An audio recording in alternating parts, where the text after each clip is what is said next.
What's going on YouTube? Welcome back to the channel, back up in my garage, and I just want to update you guys on what's been going on. It's been a crazy last couple weeks. We had a baby shower, we revealed the name of our child, baby proofing the house, setting everything up. My daughter's gone back to school, so it's just been real busy for me to catch up on some like car work since putting in the leather seats in the Matrix.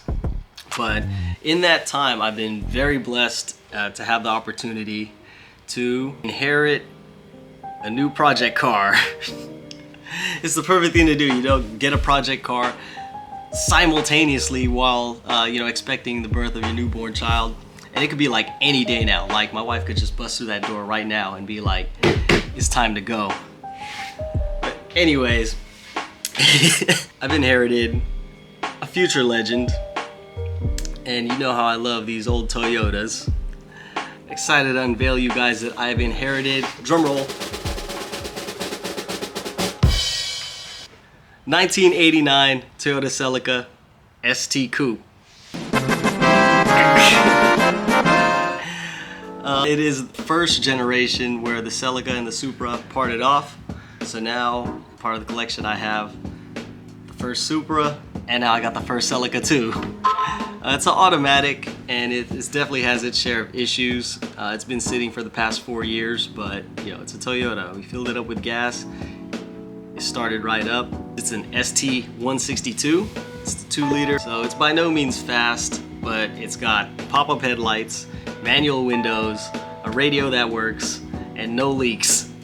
It was my uncle-in-law's, so my wife's uncle. He retired, and he is building his house in the Philippines, and he is out of here. He's gonna be living fat and just chilling out on the islands back home, so good for him. The car has some sentimental value to him, so he didn't want to just see it go. He wanted to keep it in the family, and I'm taking it upon myself to see that this car enjoys another life. It's gonna be occasional driver to work for me. Maybe I'll let my parents drive it. We'll have 2 cars to bring out to Old School JDM Invasion. First Saturday of every month, Fairfield, California. Pretty dope people there. The main thing that's going on with it is I had to tow it back because right now it does not shift out of first gear or reverse. I did a ton of reading on this before I towed it home, and this car is equipped with like a governor in the transmission. So this is before shift solenoids, before a lot of fancy computer technology. So how this car works is, who's texting me? How this car works is shifting through the gears is powered by this governor, which is controlled by hydraulic pressure. And this governor gear is actually made out of plastic. So more often than not, over time, that plastic's gonna wear down, or worst case scenario, break. Once it can't engage anymore, it's worn down too much, the car's not gonna shift out of gear. So I found this part for about $120 for a brand new OEM one. They still make it, and I'll be installing that and see if we can get it working. Plan of attack on this car is going to be pretty much the same as like all my cars, which is going to be all the major maintenance, then followed by suspension work, all those suspension components, and then paint. And this car definitely needs a paint job. I mean, you don't see them around too often, let alone in running condition.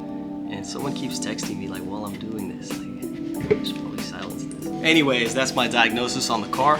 Really appreciate you guys sticking through the video. Feel free to hit that subscribe button if you want to keep up with this project. And maybe by the next one, you guys will meet my son. Till then, keep driving those slow cars fast. Pass on the left.